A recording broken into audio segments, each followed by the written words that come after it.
In the neon-soaked rain of Houston's Underworld, Kang Minjae was a ghost that haunted the dreams of his enemies.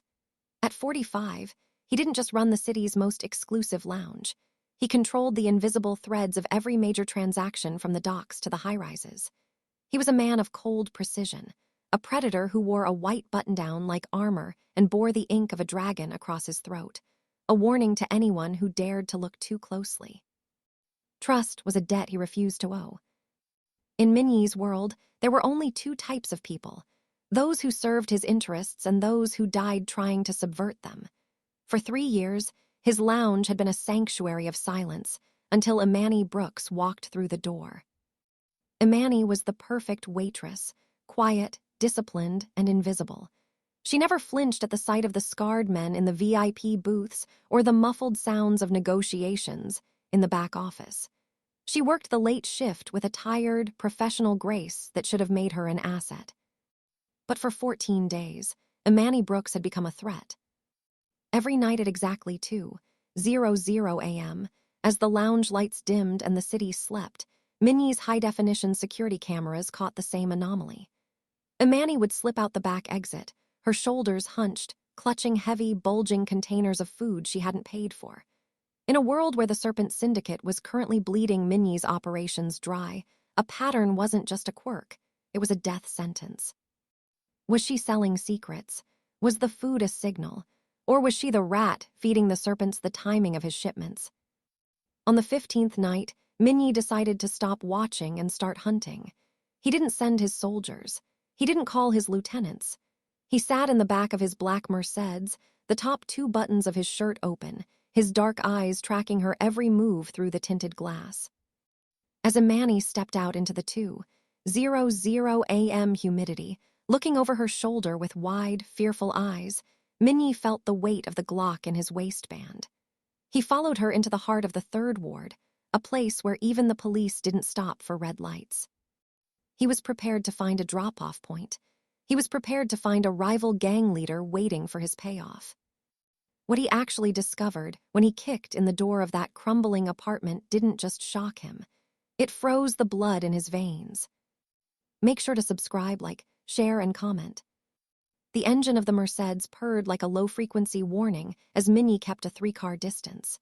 He watched Imani's silhouette through the cracked window of a city bus, her head leaning against the glass, the 2 heavy containers resting on her lap like precious cargo. In his world, a woman this desperate was either a victim or a very good actress. He preferred to believe the latter. It made the eventual execution cleaner. The bus hissed to a stop at the edge of the 3rd Ward, a place where the streetlights were either shot out or flickering in a dying rhythm. Imani stepped off, the weight of the bags pulling her shoulders down, her eyes darting toward the shadows. Minjae pulled to the curb, the top 2 buttons of his white shirt open to the humid night air, his hand instinctively sliding to the cold steel of the Glock tucked into his waistband. He followed her on foot, his expensive leather shoes silent on the cracked pavement. He moved with the predatory grace of a man who owned the night, his gaze fixed on the back of her head. She turned into a narrow alleyway, then through the rusted gate of a crumbling apartment complex that smelled of damp concrete and neglect. This was the Serpent Syndicate's backyard, territory that was currently a war zone. If she was dropping off intel here, she was more than a thief. She was a weapon aimed at his heart. Minjae watched her disappear into the stairwell of Building C. He counted to 10, his pulse steady, his mind already calculating the cleanest way to dispose of a body in a place this forgotten. He climbed the stairs, the iron railing cold under his hand, the ink on his neck itching as his adrenaline spiked. He reached the 3rd floor and saw her door, Unit 304, click shut. He didn't hesitate. He wasn't a man who knocked. Minjae drew his weapon, the silencer catching the dim light of the hallway. He kicked the door near the lock, the wood splintering with a sharp, violent crack. He surged into the room, gun raised, eyes scanning for the rival soldiers he expected to be waiting for their payday. "Don't move," he commanded, his voice a low, lethal rasp that cut through the silence of the room. But there were no soldiers. There were no Serpent Syndicate captains. In the center of the cramped, dimly lit kitchen, Imani stood frozen, a plastic fork halfway to her mouth. Across the small table sat a frail woman hooked to an oxygen tank and a young girl whose eyes went wide with terror. The contraband containers were open, revealing the cold remains of the lounge's signature lobster pasta and garlic bread. The air left Minnie's lungs as if he'd been struck. He stared at the weapon in his hand, then at the trembling woman in the waitress uniform who was shielding her little sister. For the first time in 30 years, the most dangerous man in Houston felt his resolve shatter. Minnie's finger hovered over the trigger, the cold weight of the weapon suddenly feeling like a leaden anchor in the small, humid room. The silence was deafening, broken only by the rhythmic, mechanical wheeze of the oxygen concentrator tucked in the corner. He looked at the table. There were no ledgers, no burner phones, and no maps of his warehouses. Instead, there were 3 plastic containers of leftover truffle risotto and seared sea bass, their steam long gone, being portioned out with surgical precision. Imani didn't scream. She stepped in front of the young girl, her hands trembling so violently the fork clattered to the floor, but her gaze remained fixed on the barrel of his gun. Her eyes weren't filled with the calculated defiance of a spy. They were wide with the primal, raw terror of a mother bird protecting a nest. "Please," she whispered, her voice cracking like dry parchment. "They haven't eaten since yesterday. Take whatever you want. Just don't hurt them." Minyi lowered the Glock, the adrenaline that had fueled his 3-mile hunt vanishing, replaced by a hollow, gnawing cold. He looked at the woman on the oxygen, her skin a grayish pallor, her eyes sunken but filled with a heartbreaking dignity as she clutched a tattered shawl. He looked at the little girl, who was now hiding her face in Imani's apron, her small hands gripping the fabric as if it were the only solid thing in a collapsing world. "The inventory," Minyi said, his voice sounding foreign even to himself, less like a king and more like a man who had just seen a ghost. "My manager said nothing was missing. You weren't stealing money." "It was the waste," Imani said, a single tear finally escaping and carving a path through the faint dust on her cheek. "The kitchen throws away 30 pounds of prime rib and pasta every night. I couldn't watch it go into the bin while Maya cried from hunger. I'm sorry. I'll go to jail. I'll do whatever you want, just let them finish the food." Minnie's gaze drifted to the tattoos on his own arms, symbols of a life spent taking, hoarding, and defending a kingdom built on fear. For 14 days, he had been convinced she was a traitor because his world had no room for selflessness. He had expected a syndicate, and instead, he had found a sanctuary built on scraps. He didn't put the gun back in the holster. He set it on the scarred wooden counter, far from his hand, an unspoken white flag in a room that smelled of his own expensive lounge food and the bitter scent of poverty. He looked at the stolen meal, then back at Imani's weary, beautiful face. The predator in him was silent, replaced by a strange, unfamiliar ache. He had spent his life looking for enemies, but for the first time in 45 years, he realized he was the only monster in the room. Minnie's hand retracted from the counter, his fingers curling into a fist as if trying to physically distance himself from the violence he had brought into this sanctuary. He looked at the cracked linoleum floor, unable to meet the steady, hollow gaze of the woman on the oxygen tank. The silence in the room was no longer filled with the threat of a gun, but with the heavy, suffocating weight of a reality he had spent a lifetime ignoring. "How long?" Minnie asked, his voice barely a whisper. "How long has it been like this?" Imani sank into the third chair, the one with the mismatched legs. She didn't look at him. She looked at the photo on the small altar near the window, a man in a faded transit uniform, smiling with a warmth that didn't exist in the world Minyi occupied. 3 years, Imani said, her voice devoid of any remaining armor. "Since the night the Serpents decided to turn the 4th Street intersection into a shooting gallery. My father was just coming home from his shift. He wasn't part of their war. He wasn't an asset or a threat. He was just a man standing at a bus stop." Minyi felt a cold jolt of recognition. He remembered that night. It was the first time the Serpent Syndicate had tried to move into his downtown perimeter. He had written it off as collateral damage, the price of doing business. He had sat in his office and looked at the casualty reports as if they were nothing more than inventory losses. "The police called it a stray bullet," Imani continued, her eyes finally meeting his, reflecting a depth of pain that made his own scars feel superficial. No one was arrested. No one paid for the funeral. No one cared that the only man who could afford my mother's medication was gone in 10 seconds. I took every job I could find. I sold everything we had. But the debt, the interest from the predatory loans they forced on us just to keep the lights on, it never stops growing. She gestured to the room around them. The peeling wallpaper, the empty fridge, the silence of a home that had been hollowed out by grief. I took the job at your lounge because the tips were good, she whispered. And when I saw the chefs scraping the leftover steak and pasta into the trash, I saw my sister's face. I saw my mother's hands shaking from low blood sugar. So I started bringing it home. I knew it was a risk. I knew you were who you are. But I'd rather be killed by a ghost like you than watch them starve in the light.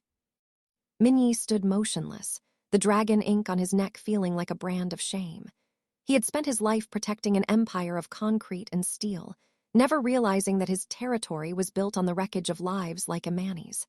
For the first time, the iron fist of Houston wasn't feeling powerful. He felt small.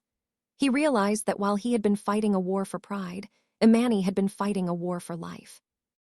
Minjae stood in the center of the cramped kitchen, his tailored black trousers and polished shoes looking like a stain of excessive wealth against the scuffed floor. The weight of the Glock on the counter felt heavier than it ever had in the field. He looked at Imani, whose hands were still protectively hovering near her sister, and then at the portrait of her father, a man who had died for a war he never enlisted in.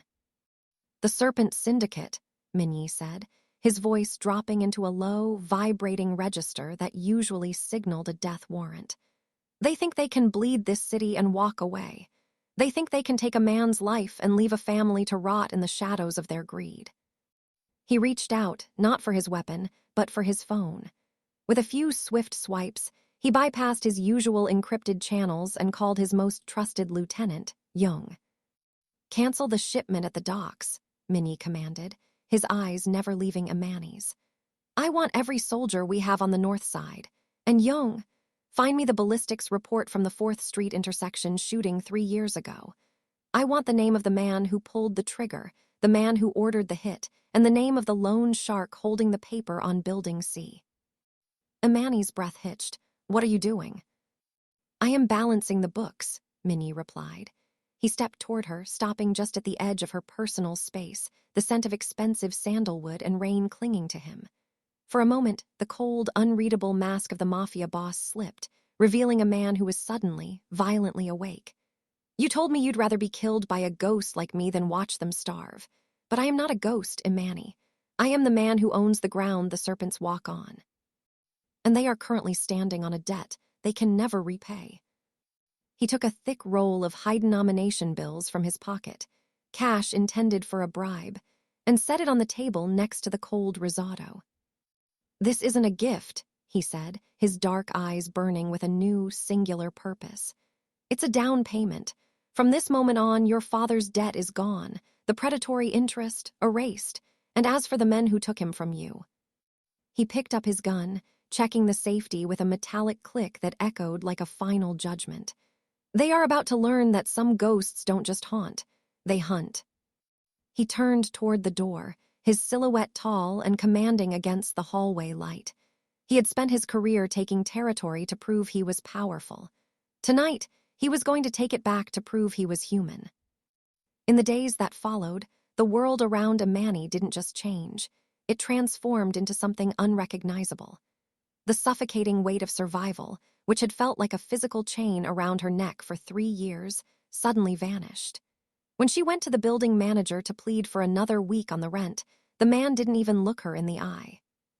He simply pushed a receipt across the counter, showing her balance was 0. His hands shaking as he told her the lease had been extended indefinitely. The shadows that usually haunted her walk to the bus stop at 2:00 a.m. were replaced by a different kind of silence. She noticed the black SUVs parked at the end of her block, engines idling, windows tinted black, always positioned so they could see her front door. They weren't the aggressive, prowling vehicles of the Serpent Syndicate. They were stationary, like gargoyles carved from steel, watching over her with a lethal, quiet intensity. At the lounge, the atmosphere had shifted from professional to reverent. The head chef, a man who used to bark orders and complain about food costs, now personally handed her 3 insulated thermal bags at the end of every shift. Inside wasn't just leftovers, but freshly prepared, nutrient-dense meals, salmon, roasted vegetables, and high-protein soups specifically labeled for her mother's dietary needs. "Orders from the top," the chef would mutter, refusing to take a cent. Imani felt a strange, humming anxiety in her chest. She was no longer a ghost in the city, but she wasn't entirely free either. She was living inside a glass bubble constructed by a man who killed for a living. Every time she looked at the new medical equipment that appeared at her door, unmarked but top of the line, she saw Minnie's cold, dark eyes. He didn't speak to her for a week. He remained in the shadows of the VIP booths, the top 2 buttons of his white shirt open, his tattoos a silent testament to his violent history. But his gaze followed her. It wasn't the gaze of a predator hunting a spy anymore. It was the look of a man watching something fragile that he had decided, by his own godlike decree, would never be broken again. One rainy Tuesday, Minnie finally stepped out of the darkness as she was clocking out. He didn't offer a smile. He didn't know how, but he held out a small, encrypted key fob. "The Serpent Syndicate has been cleared from your block," he said, his voice a low, commanding vibration. "But they are still breathing. Until they aren't, you don't walk alone. There is a driver outside. From now on, your life belongs to the light, Imani. I'll handle the dark." The rain in Houston felt like a heavy, gray curtain as Minnie's men converged on a derelict warehouse on the edge of the docks. Inside, the air was thick with the smell of cheap tobacco and the metallic tang of fear. In the center of the room, tied to a rusted chair, was Viper Vance, the Serpent Syndicate's most reckless lieutenant, and the man whose ballistics matched the bullet that had shattered Imani's world 3 years ago. Minnie stood before him, his white shirt pristine despite the filth of the surroundings. He didn't look like a man about to commit a murder. He looked like a judge about to hand down a sentence. He held the Glock 17 with a terrifyingly steady hand, the barrel inches from Vance's sweating forehead. "You don't even remember the night, do you?" Minnie's voice was a low, dangerous hum. "The night you sprayed 4th Street just to prove a point to me. You hit a man in a transit uniform, a father, a provider." Vance spat blood onto the floor, his eyes wild. "It was a war, Minnie. You've killed hundreds. What's one more nobody in a bus driver's jacket?" The hammer of the gun clicked back. The sound was a finality that made the air in the room turn to ice. "Stop." The word was quiet, but it carried more weight than Minnie's command. He didn't turn around to know it was Imani. She stood in the doorway, her yellow cardigan a bright, jarring contrast against the grime of the warehouse. Her eyes were fixed not on the man in the chair, but on Minnie. "I told you I'd handle the dark," Minnie said, his jaw tight, his gaze never leaving Vance. "This man is the reason your mother can't breathe without a machine. This is the justice you were denied." Imani walked forward until she was standing beside him. She reached out, her fingers gently covering Minnie's hand, the hand holding the weapon. "This isn't justice," she whispered, her voice trembling but certain. "This is just more of what killed my father. If you pull that trigger, you're just another man making another girl a ghost. You said you wanted to repay the debt. Don't repay it with blood. Repay it by making sure he never walks these streets again to hurt anyone else." Minnie looked at her, really looked at her. For 30 years, he had known only the language of the bullet. But in Imani's eyes, he saw a path he hadn't known existed. He saw a version of himself that didn't have to be a monster to be powerful. Slowly, with a heavy exhale that seemed to carry years of built-up violence, Minnie lowered the weapon. He didn't look at Vance. He looked at Young, who was waiting in the shadows. "Call the commissioner," Minnie ordered, his voice regaining its steel but losing its lethal edge. "Give them the ballistics. Give them the witness statements we collected. Make sure the unsolvable 4th Street case is closed tonight, legally." He turned to Imani, tucking the gun into his waistband, a gesture of finality. He had spent his life winning wars. For the first time, he felt the peace of a surrender. The shift from the shadows to the light was more violent than any gang war Minnie had ever waged. For decades, he had survived by being the ghost the law couldn't catch. Now, he was becoming the witness they couldn't ignore. In the weeks following the confrontation at the warehouse, Minjae turned his vast intelligence network into a precision instrument of legal destruction. He sat in his office, the top buttons of his white shirt open, his sleeves rolled up to reveal the dragon tattoos that had once signaled only death. Beside him sat a team of the highest-paid civil rights attorneys and retired federal investigators his money could buy. They weren't looking for ways to hide his money. They were looking for the paper trail of the Serpent Syndicate's decade-long reign of terror. "The 4th Street case is just the beginning," Minjae said, his voice a low, commanding vibration that made the lawyers sit straighter. "I want the names of the city officials they've put on their payroll. I want the records of the predatory loan companies that have been stripping the 3rd Ward of its dignity. If a single serpent leader is left standing by the end of the month, consider yourselves unemployed." Outside the office, the war was silent but absolute. Minjae didn't send hitmen, he sent subpoenas. He didn't burn down warehouses, he froze bank accounts. The Serpent Syndicate, built on the assumption that they were too integrated into the city's corruption to fall, began to crumble as Minjae systematically dismantled their protection. He used his own reputation, the terrifying weight of the Kang name, to protect witnesses who had been silent for years, when a shopkeeper was too afraid to testify.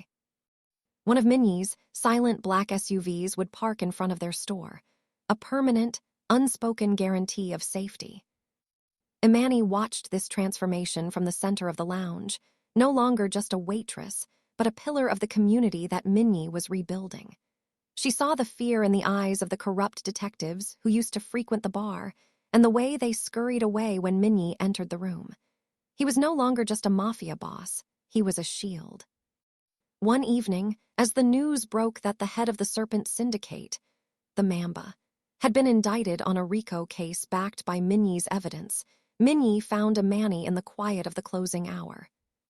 "The debt is officially settled," he said, his dark eyes reflecting a peace she hadn't seen before. "The men who took your father will never see the sun again, but a shield is only useful if there is something behind it worth protecting." He held out a folder, not a legal document, but the deed to a newly renovated community center in the heart of her neighborhood. "I'm tired of being a ghost, Imani.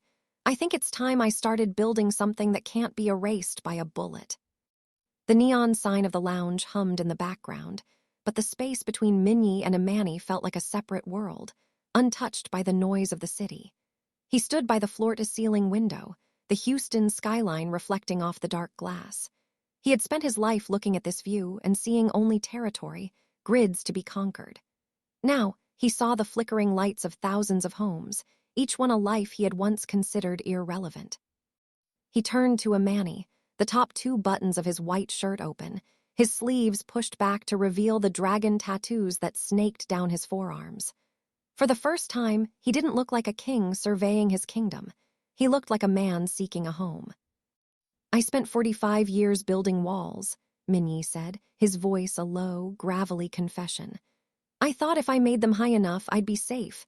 I thought if I took enough, I'd be satisfied. But the more I took, the colder the house felt."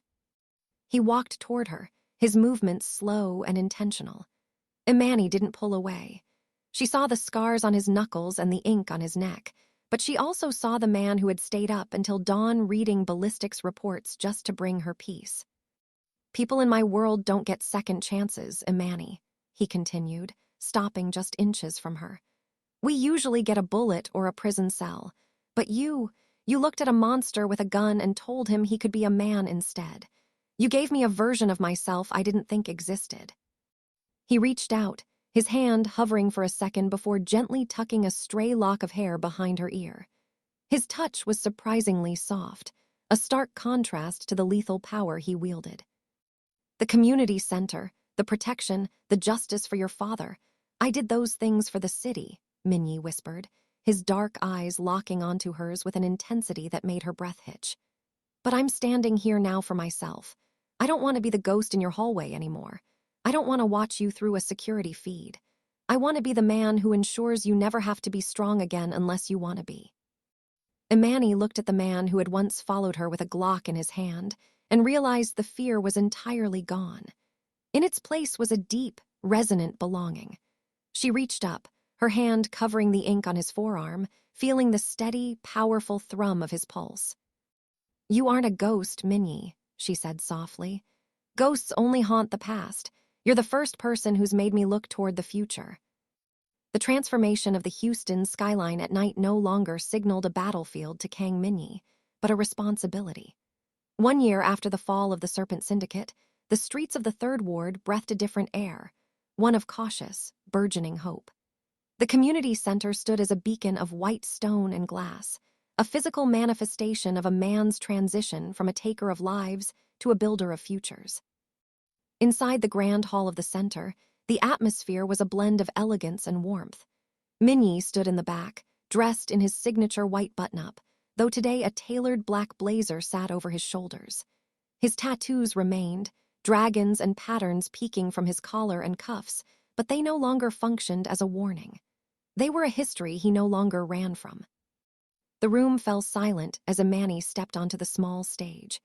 She wore a deep emerald dress that complemented the smooth, deep brown of her skin, her hair styled in a sophisticated upward sweep. Beside her, her mother sat in a modern, lightweight wheelchair, breathing easily without the roar of a heavy machine, and her younger sister, Maya, stood tall with the confidence of a child who had forgotten the sound of an empty stomach.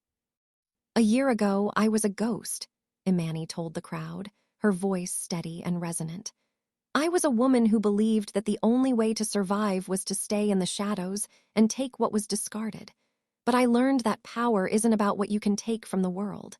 It's about what you have the courage to protect." She looked directly at Minjae. The cold, unreadable eyes the city once feared were now fixed on her with a raw, visible devotion. "I found a partner who understood that justice isn't just a verdict in a courtroom," she continued. "It's a hot meal, a safe street, and a hand that reaches into the dark to pull you into the light." As the applause erupted, Minjae walked forward. He didn't rush. He moved with the same controlled, commanding presence he always had, but his hands were relaxed. He joined her on the stage, taking her hand in his, the ink of the underworld meeting the grace of the woman who had saved him. Later that night, on the balcony of the penthouse that had once been a fortress of paranoia, Minjae pulled Imani close. The heavy containers of leftover food were a distant memory, replaced by a life where they shared every meal at a table filled with laughter. "You changed the rules, Imani," Minjae whispered, his forehead resting against hers as the Houston lights twinkled below them. "I thought I owned this city. I didn't realize I was just its prisoner until you showed me the way out." Imani smiled, her eyes reflecting the stars and the man she had transformed. "We aren't prisoners anymore, Minjae. We're the ones who keep the lights on." In the silence of the night, the Korean Mafia boss and the waitress stood together, no longer defined by their roles, but by the love that had turned a predator into a protector and a victim into a queen. The debt was paid, the war was over, and for the first time in both their lives, they were finally home.